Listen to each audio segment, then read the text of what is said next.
Hello and welcome to the Peaceful Empowerment Work Show. As you can see, Janice is back in the house. Yay! We are coming to you live on the newsstreamingnetwork.com, home of goingboldmedia.com, goingsolomedia.com, and WGSN-DB. Going Solo, there we go, Going Solo Network Radio. I am your co-host, Judy Porter, and I am here with Janice Leonard back in the house. Yeah. Woo! We are so happy to have you back, girl. You have been I missed it. Thank you. I missed it, so I'm glad to be back. Yes, you have definitely been missed because what? This is where presence allows perspective and invites peace.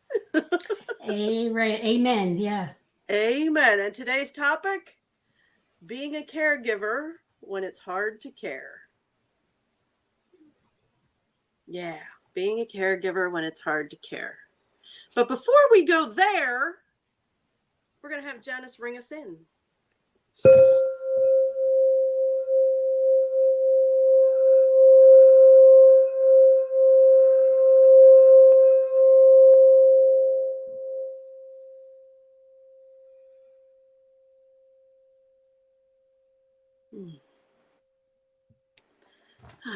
Thank you very much for that.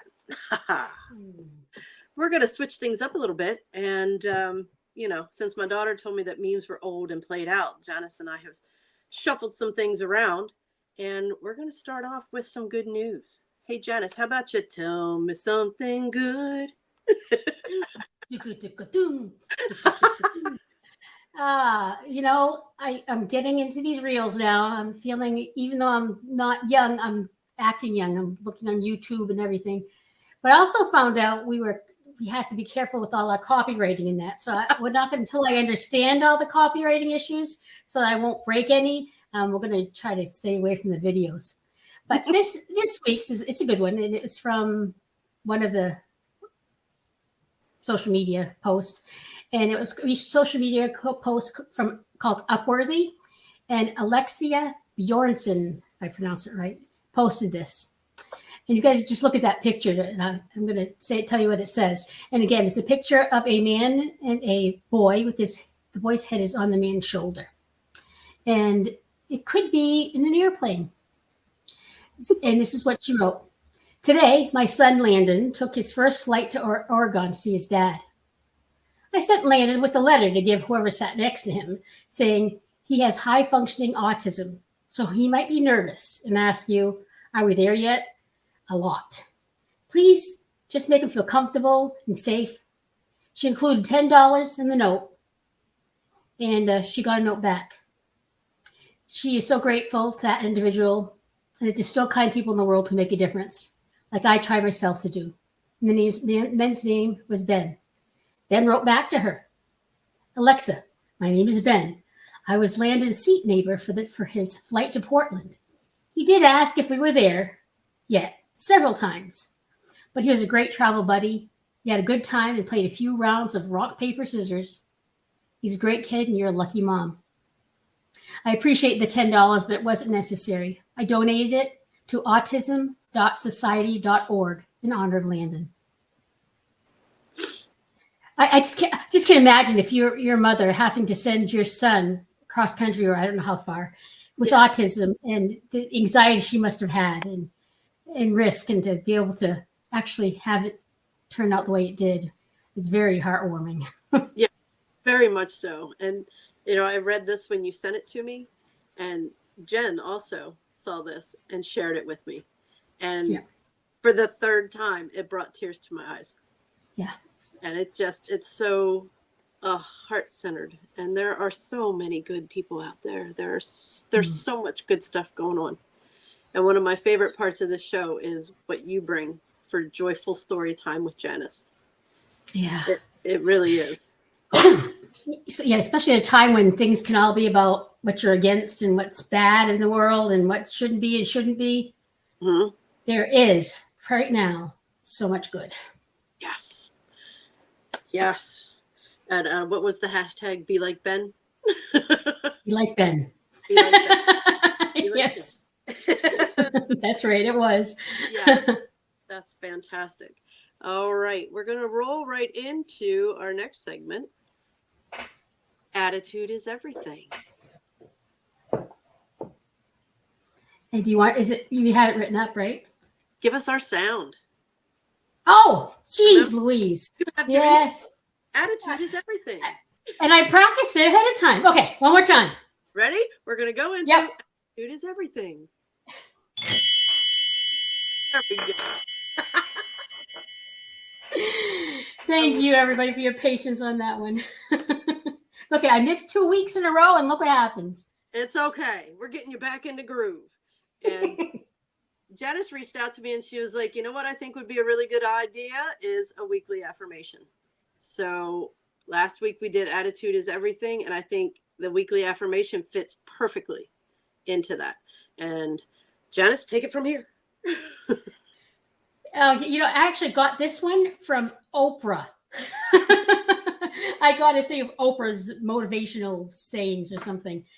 And so for this weekly affirmation, I chose this one, which I thought was good, well tied to our topic. I'm going to say it as an affirmation, though. I cannot give what I don't have. If I build it for myself, then I can give to others. Trevor Noah said that one. Yeah. And, for those of you that are seeing it, it says you.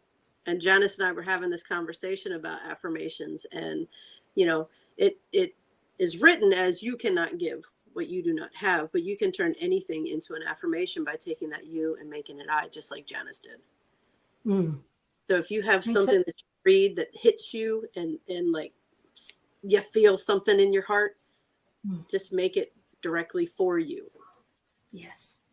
And thanks for that tip, because I read things and I'm inspired a lot, but I think if I did change it and make it an I statement, it would be more impactful. I know just now it was. So thanks for that tip. Yeah. Good one. Yeah. It's it's not something that early on I thought about, and, affirmations, I'm like, yeah, affirmations, they're whatever. You're trying to trick yourself, but I discovered that there are vibrations in words, and which vibration feels better. The internal dialogue that beats me up constantly, or affirming something like this, and when you're trying to change the way you're thinking into healthier, more peaceful thoughts too, it helps bring that peace for me. Yeah, it definitely helps remind and ignites.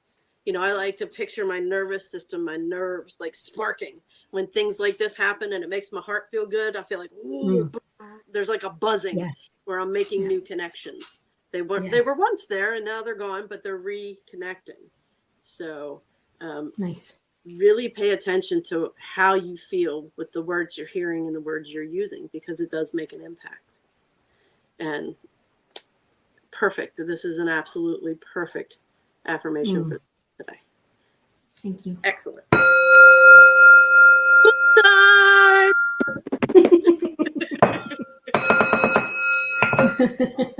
wanted to dive a little bit more into catch and release.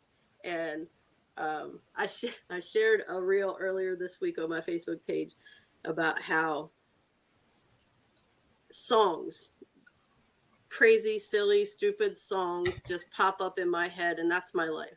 Somebody will ask me a question and immediately I'll hear a response in a song. And while it makes me laugh, it could be seen as annoying to others. I was driving in the car thinking about catch and release. Catch and release was a huge tool that I used early on. And all of a sudden this little ditty about catch and release, a tool to help me find my peace. Yeah. So, again, another song that ages me, but that's okay. Catch and release is a tool that is something that needs to be used consistently in order for it to help shift your pattern of thinking and replace old, outdated beliefs. So it's used to shift your internal dialogue. It rewires the brain to create new positive thought patterns. It decreases self-deprecating comments, and it stops for me, it stopped the endless beatings of not being enough.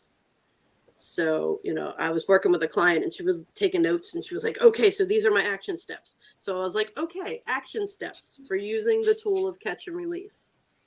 And it's about being aware.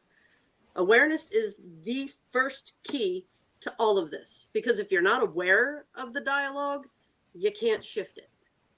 So as soon as you realize that you've fallen into an old thinking pattern, you're beating yourself up. Why couldn't I do that? I'm stupid. Why am I such a dumbass?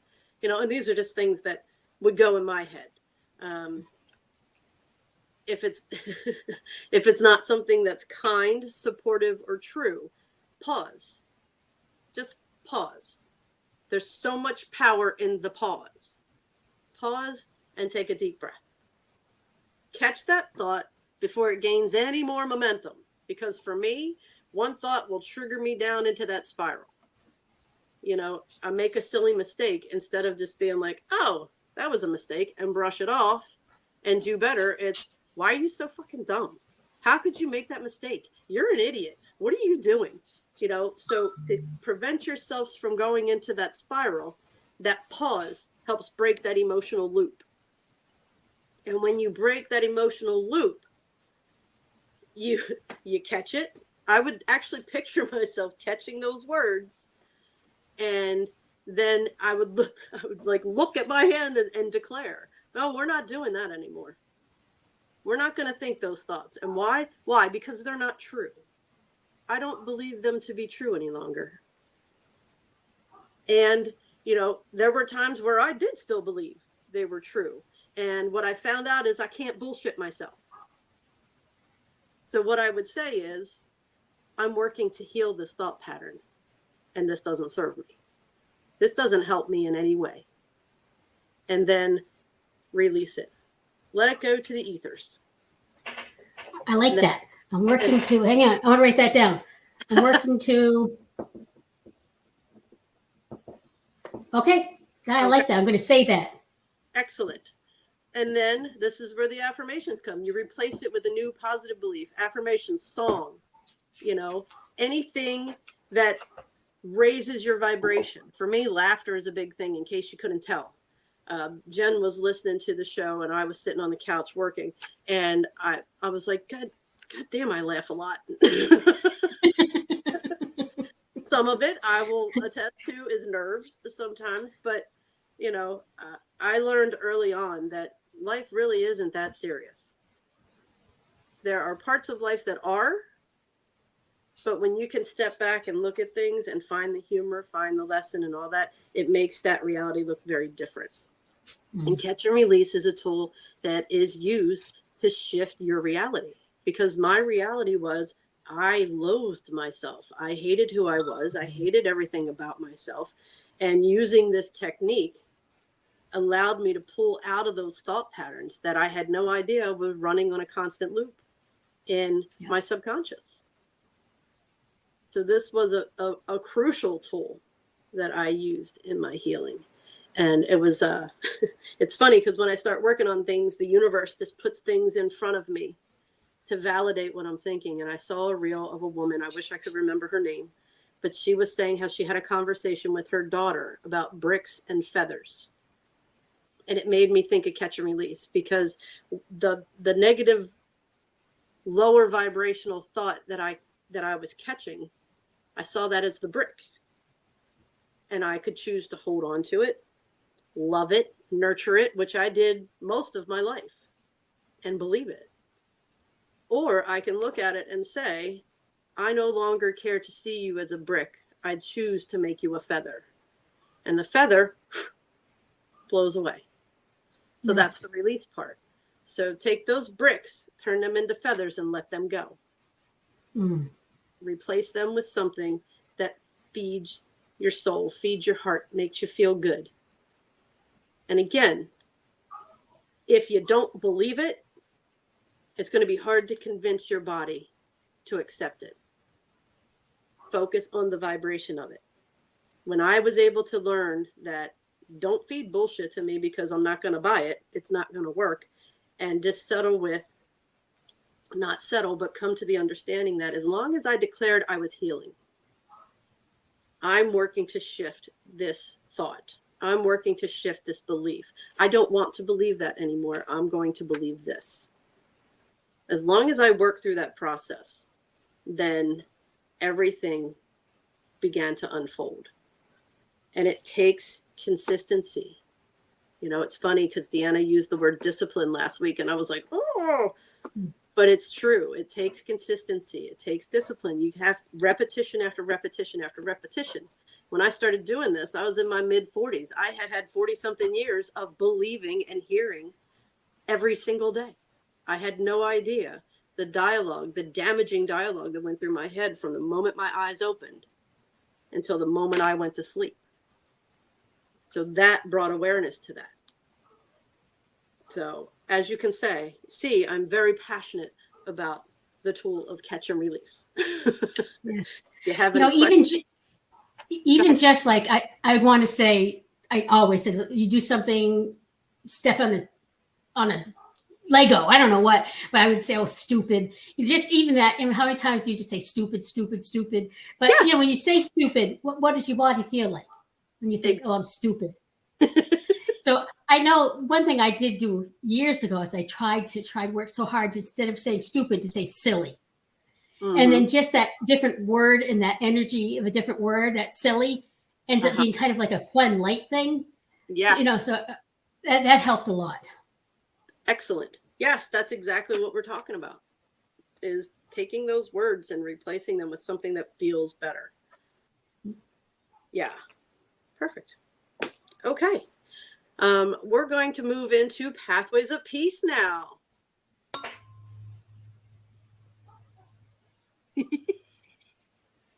Yeah, we were, Janice just whacked a tuning fork, and it's difficult to hear, but when she was playing with it in our pregame, I couldn't hear it, but I could definitely feel it. My body felt the vibration of the instrument. So that was fantastic. Yeah, that one is for the crown chakra, for guidance and spirituality. I love it. And just so you know, this other one that I do, this is the tunes for the chakras. And there's one for each one. So when I go, that's what you're getting. All the chakras sounds to help align it. You cover it all in here. Yes. All right. We're going into the topic for today, being a caregiver when it's hard to care. Oh, yeah. We got a comment from Jennifer. Oh, yeah. That's like you would a dear friend or a small child. Yeah.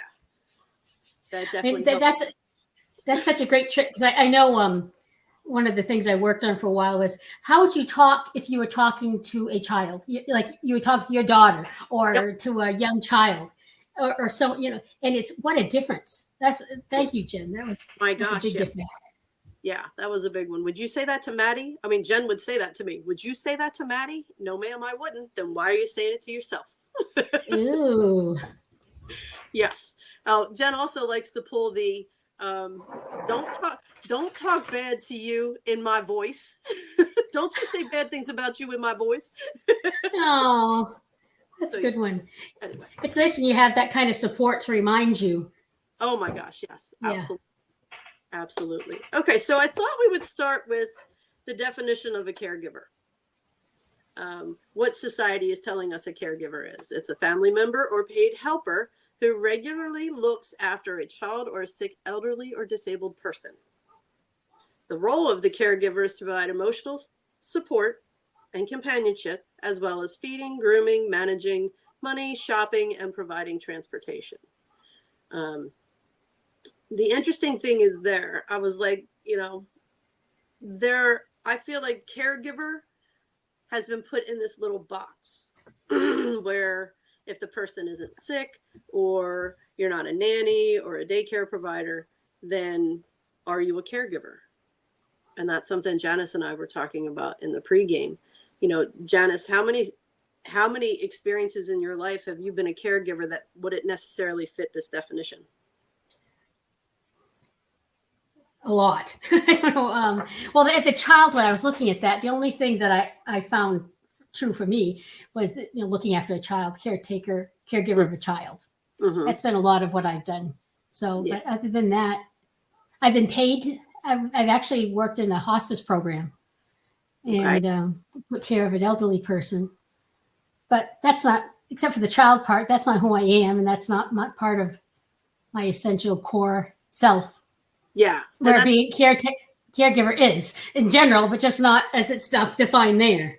Right. And that was my whole point is, society says this is what a caregiver is, but all of us are caregivers in one way or another.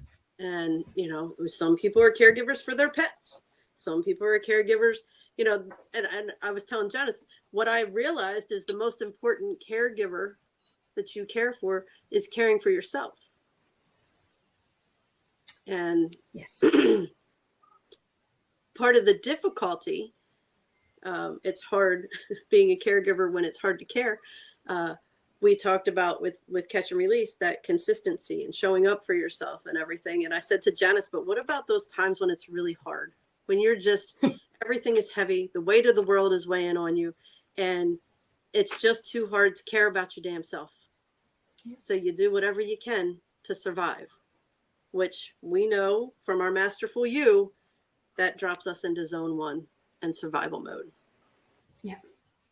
So some of the main struggles of a caregiver, they suffer from isolation, added stress, financial burdens, because a lot of family members will quit jobs or work part-time so that they can be that caregiver.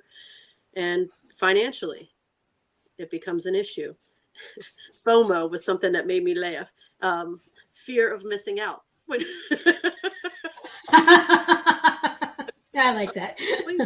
We put FOMO on here, but yes, the fear of missing out, because if your heart isn't in the caregiving that you're doing, then you're constantly worried about missing out on something else in life.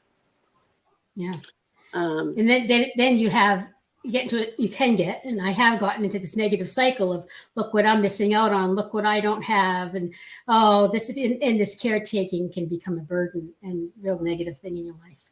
Absolutely. So I found these quotes interesting as well. Inspiring quotes on the selflessness of caregiving.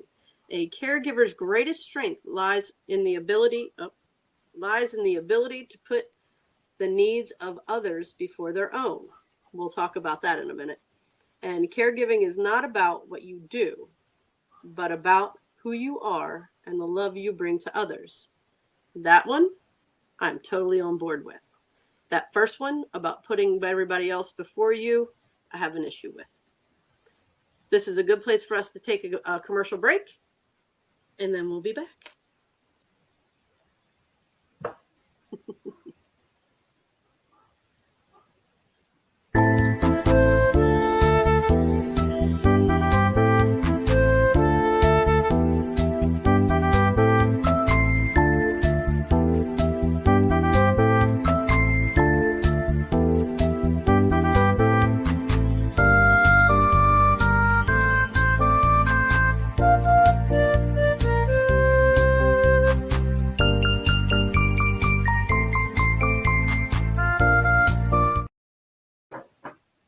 And we're back.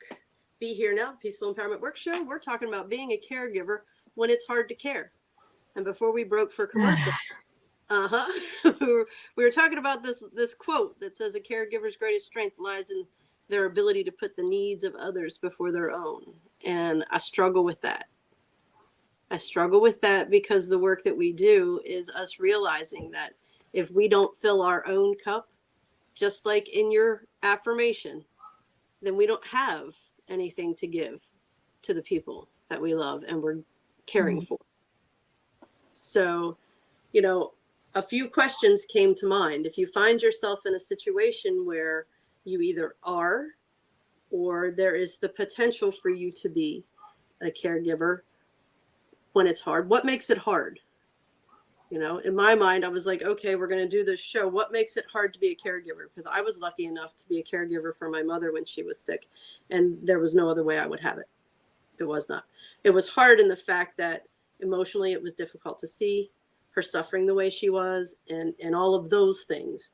But the actual act of caring for her, it was an honor. So when I thought about this, I was like, when would it be hard? Well, it would be difficult if you're caring for somebody who, I'll tell you. you know, and that's what I thought of. If it's an in-law or a family member that, quite frankly, has been a real bastard to you for years and years and years, and then all of a sudden they're sick and nobody else will do it, and everybody's looking at you, what do you do next? You know, that's what I thought of. Janice, what is your take on this? Oh, I thought when I saw the topic, I thought a different way. Oh, that one is so true. I respect that. And it just reminds me that the topic is much broader than just being a caretaker and it being hard. I know for myself, one of the hardest caretaking experiences is, let's see, Adriana was three years old when she was taken. My stepson and his wife went down that rabbit hole of drug addiction. And the kids ended up being taken away. There were three of them, and I was able to take one. And that's when I say my granddaughter, that's who I'm talking about it. And certainly when I say it's hard because when you're in the middle of that situation, when you're looking at, well, I was in denial. I didn't see the drug addiction in my face. So I was in denial. And dealing with the situation was just so hard. And I don't mean it was hard because, you know, my feelings about them. It's hard because, you know, I love my stepson, and I was a big part of raising him since he was 3 years old. And to watch him go through this addiction and his wife, that was hard. You add on top of it those 3 children that they had and what was happening to them. And then they got put in foster care, and I could only take one. I could not handle more than one. And just, it's so hard. So here I am. I took in my step granddaughter, my granddaughter, or my daughter, who I don't never know how to say it. This is after I raised my kids. And I'm blessed that, you know, honestly, I'm blessed that I got to. And I will always wish that I had, that's negative. Anyways, but that I could have taken all 3 of them. But besides that, I had to take care of her in a time when, if you've never been through, well, maybe some of you have, that's not true. But when you have a child in foster care and you're watching them, you're going to give them love, but they're not yours. What you're doing is you're holding them in love as the parents try to get custody back. So you're dealing with the visitations that maybe don't happen or do happen or happen in a way that are hurtful. And you're dealing with the child's emotions as they go through that and as they return. And if you are emotionally vested, like I was, and I can't imagine taking in a foster child and not being emotionally invested. That is so hard. So that's my definition of being a caretaker when it's hard. Caregiver is that situation. Well, it's still hard, but especially at that time when you have to take in and hold and love a child and watch what happens. Yeah. And that's that process. Yeah. We talk about trauma a lot, that, you know, the children have been traumatized, and to hold that space and nurture, do whatever you can to help support them. It's difficult. It's difficult to sit when you have limited reach, where all you want to do is protect them, yet they still have exposed. I love my stepson, and I can't believe, you know, I want to just support him and help him make healthier decisions, but yet you can't, because you have to be there for the child. Yeah. Well, that's how I felt anyways. Or you're limited how much you can do. Right. That's probably a better way, but the child's at one of the neediest points in their life, the child, and the adult person is in one of the most difficult times in their life. And you just, how can you keep yourself in that? Right. Because how can you, then heaven forbid you're working full time. And that balance of being, I didn't have it. There's no way I could find any balance at that point in my life. And yeah. So that's what I think of when it's hard to care. The struggle is real. And, when we were talking in the pregame, a lot of the hard wasn't about taking in your granddaughter. The hard was, how do you take care of you so that you can take care of her? And back when you did that, it's like that wasn't even in the realm of thinking that I have to take care of me first so that I can, that's something that has come later. Now, with that realization, would you say the situation has gotten any easier in how you approach it? Well, first of all, that was total chaos time. And since then we've adopted her. She's ours. And so the chaos, the temporary chaos, let's just call it that, that definitely got easier, because then, you don't have all the struggles with being a foster parent or adoption, and then my stepson, have to step back. He wouldn't have anything to do with us after that, which, was fine, unfortunately, because it was hard enough. And I had to heal, and then you go through that is you can't take care of somebody. I couldn't take care of her when I couldn't, I just didn't even know who I was, where I was. And then you add on that, probably about the second year after we adopted her, I had a car accident, got a head injury, found out I have a rare eye disease. I'm going to go blind. And, it was just all of that. Again, it just kept you in the chaos. Hauling it on. Yeah. And when you're in that chaos, there's not even thinking about what's best. So, I'm going through this, something, I'm not taking care of her like I should. And then comes the beating up. Right. I know she needs me. She needs me to be there. I can't even have yelling near me right now. The head injury part. She can't, I can't have that. Oh no. I couldn't. So that's when it's hard to care, when you absolutely can't. I did the best I could. And thankfully, we'll call that another temporary chaos. I'd like to call it that. But, now, especially when I left my full-time career job, that's when I was able to just step back and first I'm like, who the hell am I? I have no idea. And I was my job. I could always be that, right? But then I wasn't that anymore. And, but I was able to step back and look at myself. And that's when I was able to take the pause, we'll say. Right. And Adriana is a wonderful child. She still takes a lot of work. She still has trauma history. She has trauma issues, and in school and home and self-harming behavior and everything. So it's still always caretaking, always being the caregiver. But I had the ability, the luxury, I'll call it a luxury, to take care of me in that. And that's when I started to do the work.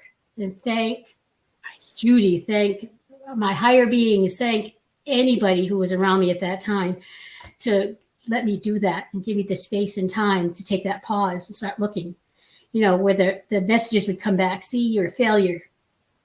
Adrian, I'm a failure. I'm not giving her what she needs. That's my voice. Right. It's still there, but I can stop and I can know that, I know I did the best I could. I did the best I could at all times. I am strong to make it through that. And that's not easy to say. And here I am. And I do give her love. I do give her caretaking. I do everything that I can for her and I'm able to do for her. Is it still enough? But I don't feel like I'm a failure. I don't feel like I'm a failure anymore. Yeah. And what I'm hearing is, things started to shift when you were able to get out of survival mode, all that temporary chaos. You were just trying to survive, doing your best to survive, which you did. You did. And then you got yourself to a place where you asked, who the hell am I? And you were willing to embark on that journey. Yeah. And in doing that, you've learned to fill yourself up so that you can be present for her. It's just amazing. Even I actually, this might not sound like a big thing, but our relationship, she's got attachment disorders, my granddaughter. And so we're not, we're very close in a way, but we're not close. She doesn't hug me. She's not like, hey, let's hang out. There's none of that. And that's hard. And on top of that, yeah. So I sent her a joke today. After she went to school, I was really sick. I'm not even going to tell you because it's embarrassing. But it was an embarrassing joke that I sent her. and I just and I sent it, and that's a big deal because we don't have fun. And one of the things that's starting to happen a little bit is we're starting to have fun together. And today I sent the silliest little text to her, and she did text me back. She's not supposed to text at school, but so I know I'm bad. But she says, "Good for you." It was about me having it was about me having a bowel movement. So that's I feel so much better because I was sick yesterday. And it affected her because I couldn't bring her to a horse lesson. I couldn't pick her up at school. And so she's good for you. I mean, that's a testament in itself that you're being able to infuse humor and laughter and fun. That's great. That's great. Yeah. So one of the first questions that I was thinking, in a situation where when I was to the point where it was hard to care anymore is show me the truth of the situation. It's like, what is really going on here? And when I think about, family, friends or whatever that have had to take care of loved ones that, the relationships were not good. They were not healthy. A lot of people that have powered over their entire lives are now in this vulnerable state and need a caregiver, and everybody's looking at you and it's like, what? Okay, how do I do this? Well, first, it's like, you got to get real. What's the truth of the situation here? What's happening? What are the resources? If I can't do this from a place of love, it's not going to be good for me. That's the reality of it. And that's in any experience. So the next question is like, why does it have to be me? Ask the questions. Don't be afraid to be looked at and called selfish or whatever, because being a caregiver is a commitment. And if you don't do it from a place of love, it's going to build resentment. Yeah. And as soon as it starts building resentment, it affects everything. Your emotional health, your mental health, your physical health. Okay. We talked about the challenging roles, the challenging things about caregiving. And when you're getting to a place of, okay, I can do this, I want to do this, what are your must-haves? Yes, you need to show up and care for this person, whoever it is, and take care of them. But what are your must-haves in this arrangement? Yeah. What are the boundaries needed to establish to ensure that you're getting what you need as well? Yeah. Everything is an energetic exchange, and we seek balance, but it's not always there. But what are your must-haves? I know what I learned is I must have time to myself. For me, that's an example is, and I didn't have that until I stopped working full time. And it was after that when I must have, and if you don't do that, and you start resenting it, like, what, at my age, I should be just taking care of myself and having fun. That came to my head quite, more often than I want to admit. And you could go down that rabbit hole, but I wasn't taking care of myself. Yeah. And now it's like, I've got time to myself. That was so important. Even if it's to sit and watch the TV, I don't care. I need to have that. And it's okay for me to have that. Downtime where you're off the clock. Downtime where you're off the clock. So, one of the biggest things, and the only thing I can relate this to is the last 2.5 years of school when I was teaching. I loved the kids, but I didn't give a shit what was happening as far as all the political crap and kissing ass so that you could get good, observations and all that kind of stuff. I didn't care. So how can I do this? How can I get through the next 2.5 years when I want nothing but love in my life? And it's like, I just asked. I asked God, I asked the universe, if this is what I'm meant to do for the next 2.5 years, help me do it with a happy heart. So being a caregiver when it's hard to care, think about these things. What's the truth of the situation? Does it have to be you? Have to be is implying that there is no choice. There's always a choice. You might not like what you have to choose from, but there's always a choice. You always have the power to say no. That's the reality. If you're concerned about what people will think, what people will say, that doesn't mean it's still not a choice. So, look at these things.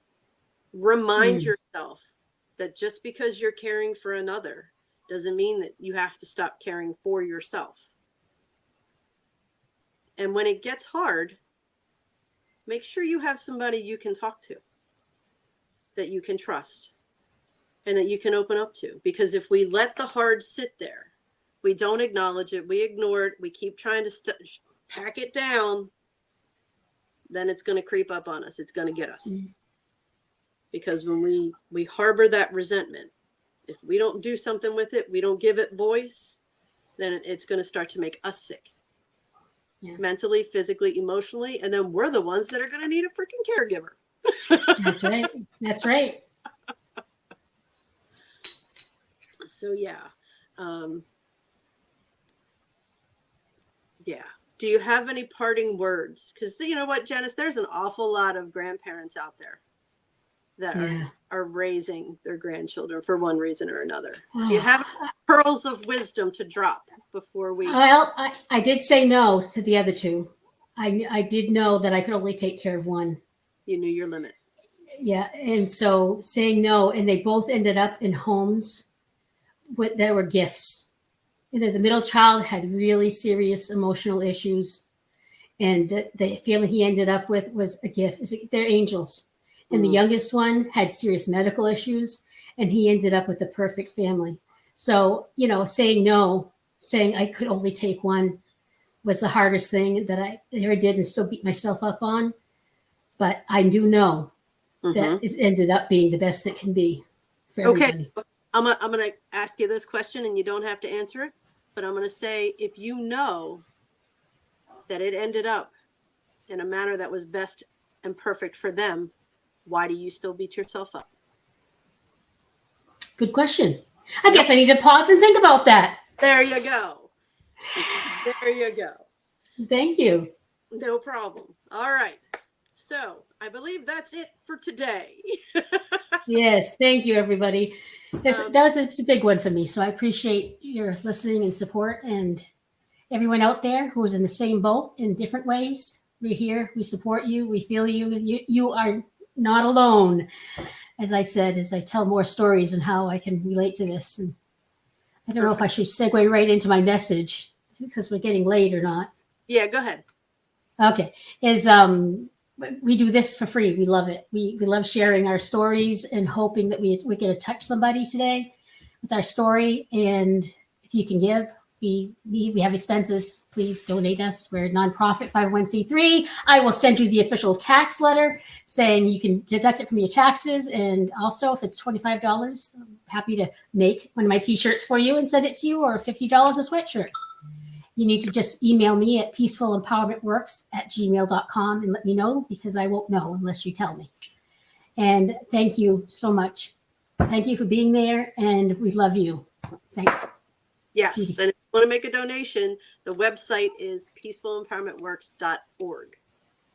Very good. ASEFULEMPOWERMENT works. Yeah. Donate button right in the top of the page and in the bottom. Yep. So we want to thank you for choosing to be here now with us on the Peaceful Empowerment Works show. Please always remember, You're not alone. And don't ever forget, you are awesome. Thank you so much for being here with us, and we'll see you next week. Thank you, Bye-bye. everybody. Thank you, Judy. Thank you, Janice. Thanks, Cece.